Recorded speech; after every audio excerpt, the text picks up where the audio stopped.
Hello students, welcome to my channel. तो आज मैं आपको चैप्टर नंबर 3 मैट्रिसेस की एक्सरसाइज 3.3 की इंट्रोडक्शन करवाने जा रही हूँ।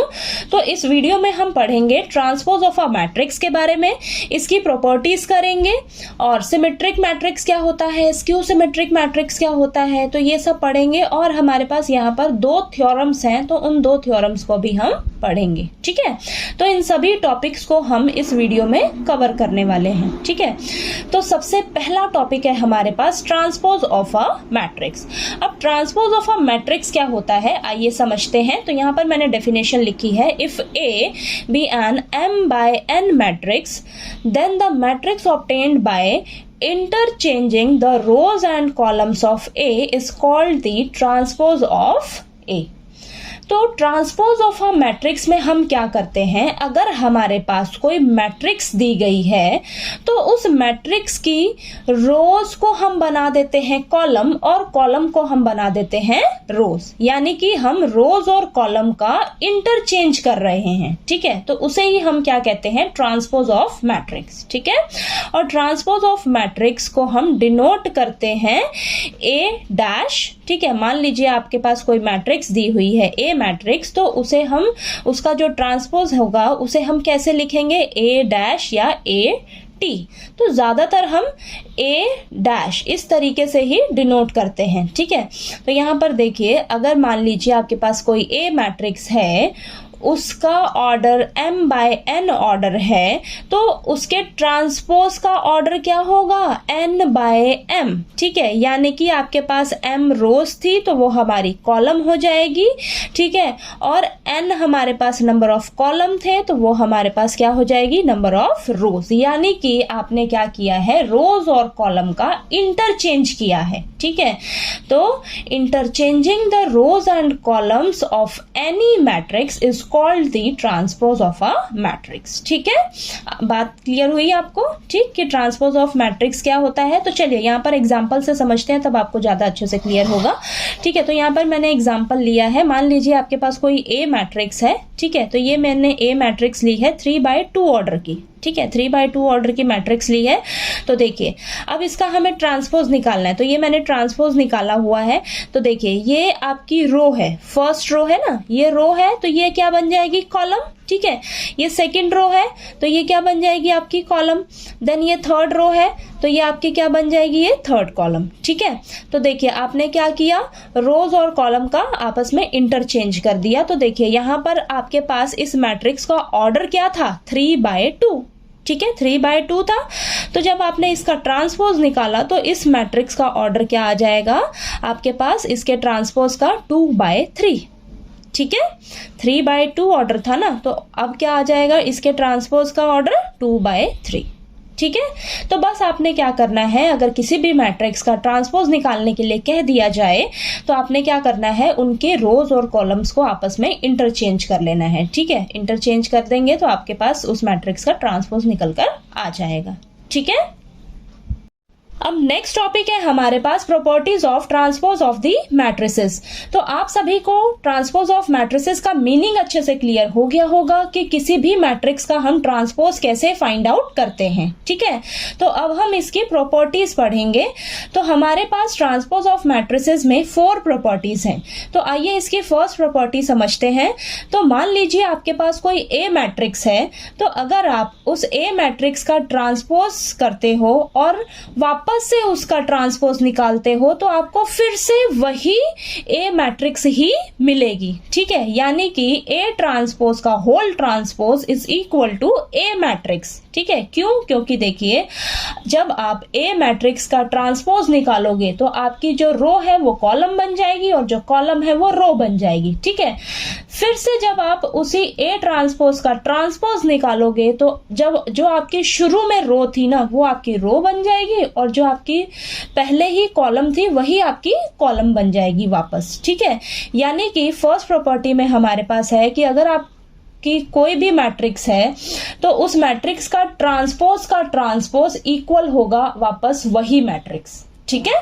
अब सेकंड प्रॉपर्टी में हमारे पास है कि के ए का whole transpose is equal to k A transpose. तो यहाँ पर ये जो के है ना, ये आपका कांस्टेंट है, तो ट्रांसपोज का कांस्टेंट पर कोई भी असर नहीं होगा, ठीक है। ट्रांसपोज का कांस्टेंट के पर कोई भी फर्क नहीं पड़ेगा, ठीक है। तो यानी कि के ए का होल ट्रांसपोज किसके इक्वल होगा, के ए ट्रांसपोज के, ठीक है।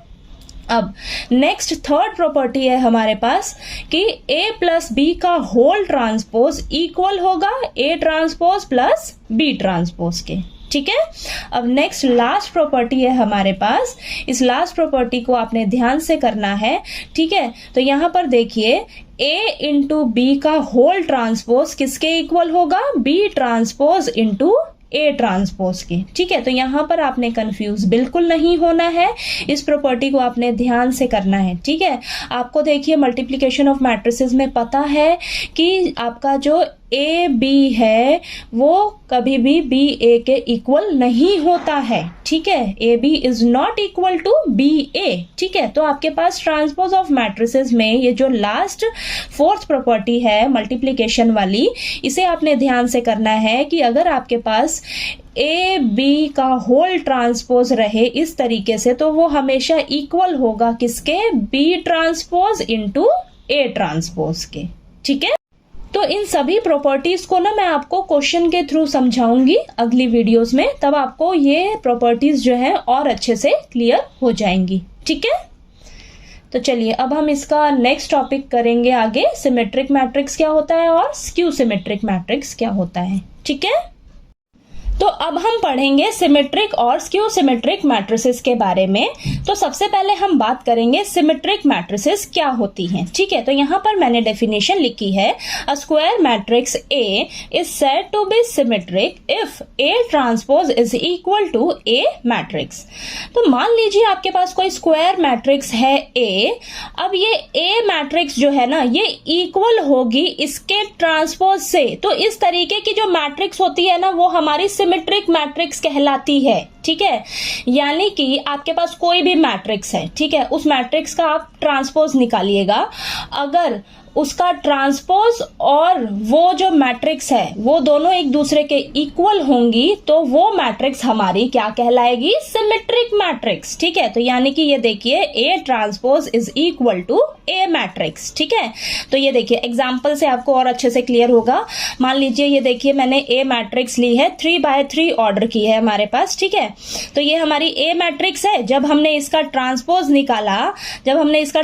निकाला तो देखिए ट्रांसपोज हमारे पास ये निकल कर आया है, हमने रो और कॉलम का इंटरचेंज कर दिया, ठीक है। तो ये हमारे पास ए ट्रांसपोज निकल कर आ गया, ठीक है। अब आप ध्यान से देखेंगे ना तो ये देखिए दोनों मैट्रिक्स हमारी सेम है, कोई फर्क नहीं है, कोई चेंज नहीं है दोनों मैट्रिक्स में, ठीक है। तो यहां पर हम देख रहे हैं कि जो हमारी ए मैट्रिक्स है ये इक्वल है इसके ट्रांसपोज से, ठीक है, इक्वल है इसके ट्रांसपोज से, यानी कि A transpose is equal to A matrix. तो इस तरीके की जो मैट्रिक्स होती है ना हमारी वो क्या कहलाती है, सिमेट्रिक मैट्रिक्स, ठीक है। तो सिमेट्रिक मैट्रिक्स आपको क्लियर हुआ कौन सी मैट्रिक्स होती है, यानी कि आपको कोई भी स्क्वायर मैट्रिक्स दी हो उसका आप ट्रांसपोज निकालिएगा, ठीक है। तो उसका ट्रांसपोज और वो मैट्रिक्स एक दूसरे के जब इक्वल होती हैं तो वो मैट्रिक्स हमारी सिमेट्रिक मैट्रिक्स कहलाती हैं, ठीक है। बात क्लियर हुई। तो चलिए अब हम पढ़ेंगे स्क्यू सिमेट्रिक मैट्रिसेस के बारे में।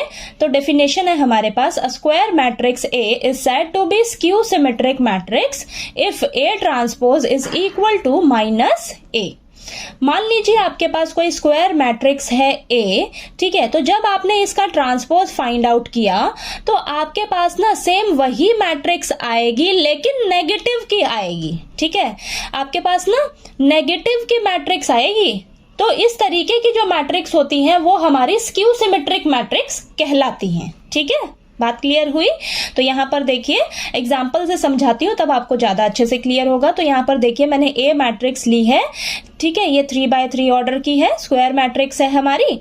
तो जब हमने इसका ट्रांसपोज फाइंड आउट किया तो हमारे पास ये ट्रांसपोज निकल कर आ रहा है, ठीक है। तो ये देखिए ये दोनों सेम नहीं है, ये दोनों एक दूसरे के इक्वल नहीं आ रहा है, लेकिन जब आप इनमें से माइनस का साइन बाहर लेंगे तो आपके पास देखिए ये ए मैट्रिक्स बन जाएगी, चेक करिए, ये देखिए सेम यही ए मैट्रिक्स आएगी आपने जब माइनस का साइन बाहर लिया, ठीक है। तो यानी कि आपको यहां से क्या समझ आ रहा है, जब आप ट्रांसपोज निकालोगे किसी भी स्क्वायर मैट्रिक्स का तो वो उस मैट्रिक्स का नेगेटिव आएगा, ठीक है। यानी कि किसी भी मैट्रिक्स का जब आप ट्रांसपोज फाइंड आउट करोगे तो वो उस मैट्रिक्स का नेगेटिव आएगा। तो उस तरीके की मैट्रिक्स जो है हमारी क्या कहलाएंगी, स्क्यू सिमेट्रिक मैट्रिक्स, ठीक है। बात क्लियर हुई कि स्क्यू सिमेट्रिक मैट्रिक्स कौन सी होती है हमारी। तो चलिए अब हम थ्योरम्स पढ़ते हैं। तो हमारे पास दो थ्योरम्स हैं। तो फर्स्ट थ्योरम है, for any square matrix A with real numbers entries, A plus A dash is a symmetric matrix and A minus A dash is a skew symmetric matrix। तो first theorem कहती है कि मान लीजिए आपके पास कोई square matrix A है, तो इस मैट्रिक्स में जो एंट्रीज होंगी वो रियल नंबर्स की होंगी और हमेशा A प्लस A डैश जो है वो सिमेट्रिक मैट्रिक्स होगा और A माइनस A डैश हमेशा स्क्यू सिमेट्रिक मैट्रिक्स होगा, ठीक है। तो फर्स्ट थ्योरम क्लियर हो गई आपको। फर्स्ट थ्योरम में हमें यही कहा गया है कि मान लीजिए आपके पास कोई स्क्वायर मैट्रिक्स A है तो हमेशा A प्लस A डैश जो है वो सिमेट्रिक मैट्रिक्स होता है और A माइनस A डैश जो है वो स्क्यू सिमेट्रिक मैट्रिक्स होता है, ठीक है। अब नेक्स्ट थ्योरम है हमारे पास, सेकंड थ्योरम में, any square matrix can be expressed as the sum of a symmetric and skew symmetric matrix. तो सेकेंड थ्योरम में हमें बोला है कि हम किसी भी स्क्वायर मैट्रिक्स को एक सिमेट्रिक और स्क्यू सिमेट्रिक मैट्रिक्स के सम की तरह एक्सप्रेस कर सकते हैं, ठीक है। यानी कि किसी भी स्क्वायर मैट्रिक्स को हम सिमेट्रिक और स्क्यू सिमेट्रिक मैट्रिक्स के सम की तरह रिप्रेजेंट कर सकते हैं, ठीक है। तो मान लीजिए आपके पास स्क्वायर मैट्रिक्स है A, तो हम इसे किस तरीके से रिप्रेजेंट कर सकते हैं, देखिए A is equal to half of A plus A dash plus half of A minus A dash. तो ये हमारी सिमेट्रिक मैट्रिक्स होती है और ये हमारी स्क्यू सिमेट्रिक मैट्रिक्स होती है, ठीक है।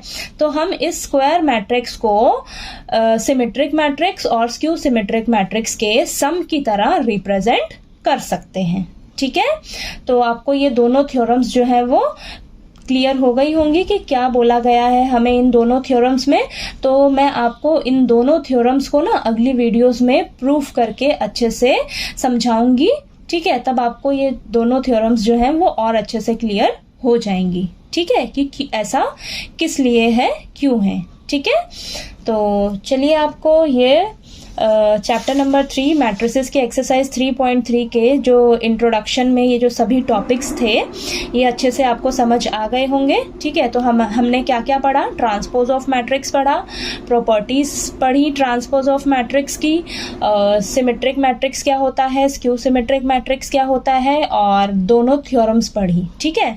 तो ये सभी टॉपिक्स आपको इस वीडियो में जो है मैंने थोड़ा थोड़ा अच्छे से समझा दिया है, ठीक है।